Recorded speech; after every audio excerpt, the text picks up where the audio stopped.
অন্তর্বর্তী সরকারের সাবেক উপদেষ্টার বাড়ি যেন পুরো টাকার ব্যাংক। কিন্তু উপদেষ্টা রিজওয়ানার বাড়িতে রেবের চিরুনি অভিযানে পাওয়া গেল 6 বস্তা ও সিন্ধুক ভর্তি টাকা।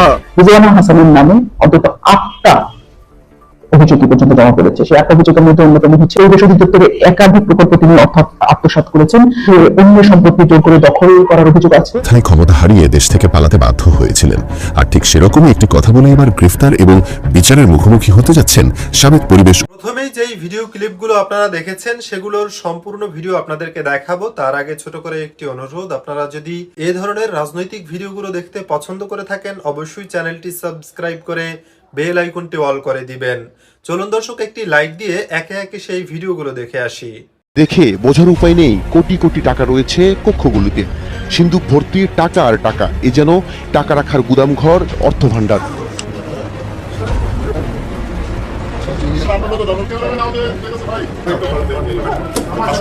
অন্তর্বর্তী সরকারের সাবেক উপদেষ্টার বাড়ি যেন পুরো টাকার ব্যাংক। এবার গোপন তথ্য সূত্রের ভিত্তিতে বিতর্কিত উপদেষ্টা রিজওয়ানার বাড়িতে রেবের চিরুনি অভিযানে পাওয়া গেল 6 বস্তা ও সিন্ধুক ভর্তি টাকা। মাথায় হাত খুদ রেব কর্মকর্তাদের। এবার রেব পুলিশের জালে আটকা পড়লো এই বিতর্কিত উপদেষ্টা। কিভাবে তিনি এত রাতারাতি আঙ্গুল ফুলে কলাগাছ হলেন? কোথায় পেলেন এই আলাদিনের চেরাগ? জানলে আরো অবাক হবেন আপনারাও। কোথায় আছে পাপ কখনো বাপকেও ছাড়ে না, এটা যেন আবারও বাস্তবে রূপ নিল। সাম্প্রতিক সময়ে অন্তর্বর্তী সরকারের উপদেষ্টা রিজওয়ানার একটি ভয়ঙ্কর সাক্ষাৎকার দিতে দেখা যায়। তারা নির্বাচনে জামাতকে মেইন স্ট্রিম হতে দেয়নি, তারা সেটা করতেও পেরেছেন। কিসের বিনিময়ে জামাতকে মেইন স্ট্রিম হতে দেননি সেই সূত্র ধরে সাবেক উপদেষ্টার বাসায় যৌথভাবে অভিযান চালায় রেব ও পুলিশ। বাড়ি নয়, যেন রীতিমতো আলাদিনের চেরাগ পেয়েছেন তিনি। তার বাড়িতে অভিযান চালিয়ে প্রায় 60 কোটির মতো টাকা পেয়েছে রেব। কিন্তু যদিও আনুষ্ঠানিকভাবে তার এত বিপুল পরিমাণ টাকার উৎস সম্পর্কে নিশ্চিত হওয়া না গেলেও এটা যে বুট ডাকাতির বিনিময়ে এত কোটি টাকা কামিয়েছেন সেটা বুঝতে আর বাকি নেই সাধারণ মানুষের। নারী বিরোধী যে শক্তিটা আছে সেটা অনেক বেশি উগ্রভাবে মাথাচাড়া দিয়ে উঠেছিল। সেই শক্তির একটা পার্ট যদি বিরোধী দল হয়েও থাকে, আমার এবং আপনার কাজ হবে তাদের রাজনীতির যেটুকুন অংশ নারীবাদের, নারীর ক্ষমতায়নের, নারীর সমান অংশগ্রহণের বিরুদ্ধে সেইটুকুন নিয়ে কাজ করা। কখনো যেন এই জাতীয় শক্তি মেইন স্ট্রিম না হতে পারে। আমাদের সদ্য বিদায়ী পরিবেশ ও বন উপদেষ্টা রিজওয়ানা হাসান, সুন্দরী কোটায় যিনি চাকরি পেয়েছিলেন, উপদেষ্টা হয়েছিলেন, তিনি একটি বিস্ফোরক মন্তব্য করেছেন।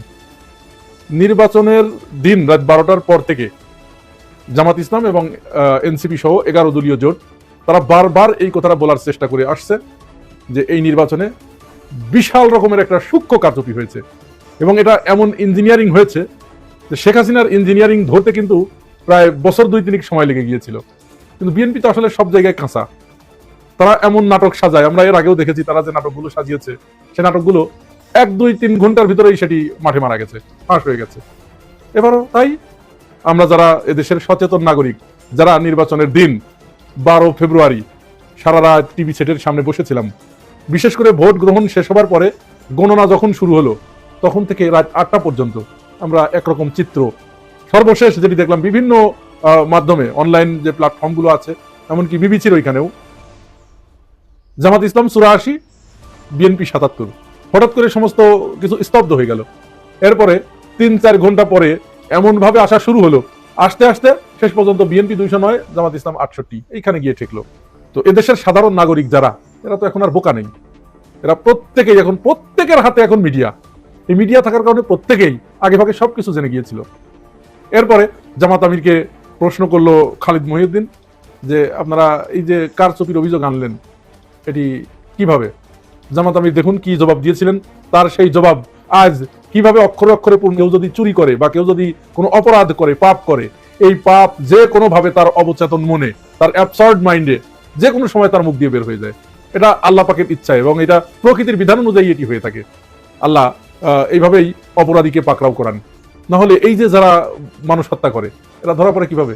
সমস্ত আলামত মুছে ফেলানোর পরেও আমাদের গোয়েন্দা সংস্থা, আমাদের পুলিশ বাহিনী এরা ধরে ফেলে না? এরা কিন্তু ধরে ফেলে। কারণ কি? যে এই কাজটা করে সে কোনো না কোনো আলামত রেখে যায়। তেমনি জামাত ইসলামের এই অভিযোগ একেবারে 16 কোলায় পূর্ণ করে দিলেন উপদেষ্টা রিজওয়ানা হাসান। তিনি যে মন্তব্যটি করলেন চ্যানেল 1-এর সাথে একটি সাক্ষাৎকার দিতে গিয়ে, তিনি সেখানে কি বলছেন যে আমরা ওই অপশক্তিকে মেইন স্ট্রিমে আসতে দেই নাই, মেইন স্ট্রিম হতে দেই নাই। তাহলে জামাত আমির ওই যে ওখানে যে কথাটি বললেন খালেদ মহিউদ্দিনের কাছে, ফলে গেল না? খুব বেশি দিন কিন্তু না, জামাত আমির খালেদ মহিউদ্দিনের সাথে কথা বলেছিলেন সম্ভবত 13 কি 14 তারিখে বা 15-16 এরকম হবে, আর এইটা প্রকাশ হলো 2 তারিখে বা 3 তারিখে। তার মানে কি কয়েকদিনের ব্যবধানেই কিন্তু এটা আল্লাহ পাক ওনার মুখ দিয়ে বলিয়ে নিলেন। আমাদের সন্দেহ সেদিন থেকে শুরু হয়েছিল যেদিন মন্ত্রী পরিষদ এবং সংসদ সদস্যদের শপথ গ্রহণ হচ্ছিল জাতীয় সংসদ প্লাজায়। আপনারা নিশ্চয়ই অনেকেই ওই ভিডিওটা দেখেছেন।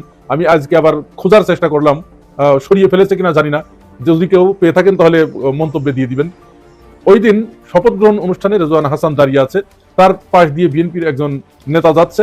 তাদের চোখে যখন চোখ পড়েছে, দুজনের যখন আই কন্ট্যাক্ট হয়েছে, তখন রেজওয়ানা হাসানের একটা বডি ল্যাঙ্গুয়েজ ছিল, একটা ইঙ্গিত ছিল ঠিক এইভাবে।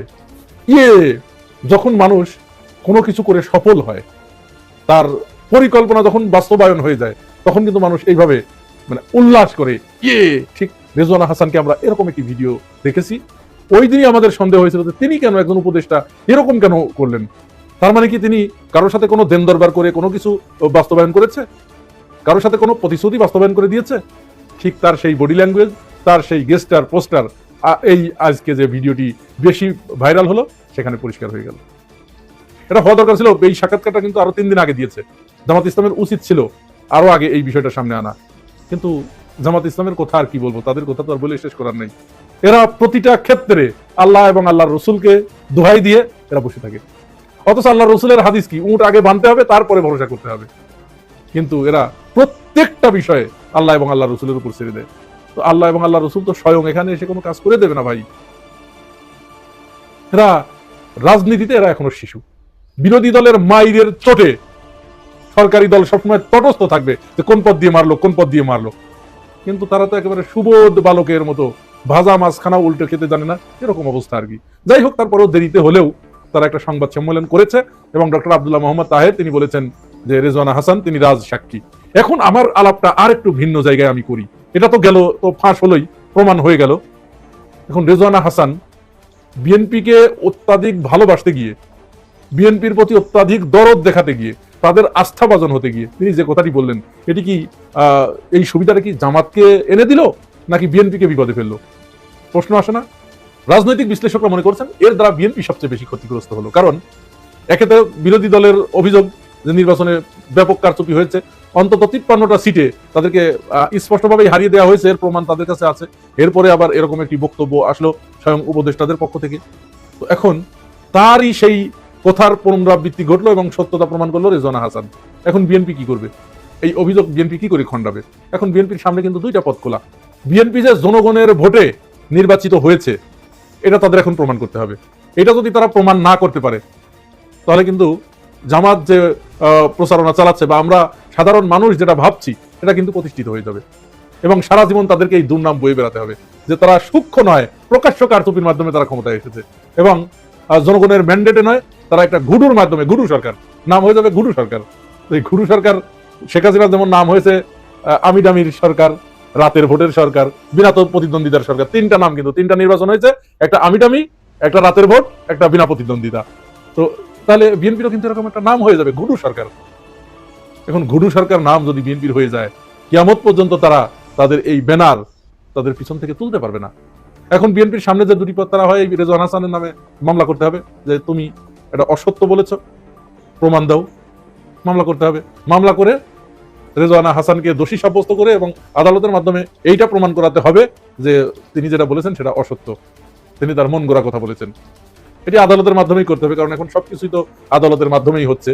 জুলাই সনদে স্বাক্ষর করার পরেও সেটি শেখ হাসিনার মতো আদালতে নিয়ে গিয়েছে। শেখ হাসিনা কিন্তু মরেছে আদালতের কারণে। সে জনগণ থেকে যখনই আদালতের কাছে গেছে তখনই কিন্তু সে মারা গেছে। জনগণের জিনিস জনগণের উপরেই ছেড়ে দিতে হবে। যখনই আপনি জনগণকে পাশ কাটিয়ে আদালতের কাছে যাবেন তখনই মারাটা খাবেন। বিএনপির দ্বিতীয় কাজ কি হবে? যদি তারা রেজওয়ানা হাসানকে এইটা প্রমাণ করতে ব্যর্থ হয় যে রেজওয়ানা হাসান যা বলেছে সেটা অসত্য, তাহলে তাকে ওইটা মানতে হবে, মেনে নিতে হবে। রেজওয়ানা হাসান যেটা বলেছে সেটা সত্য, জামাত ইসলাম যেটা বলেছে সেটাও সত্য।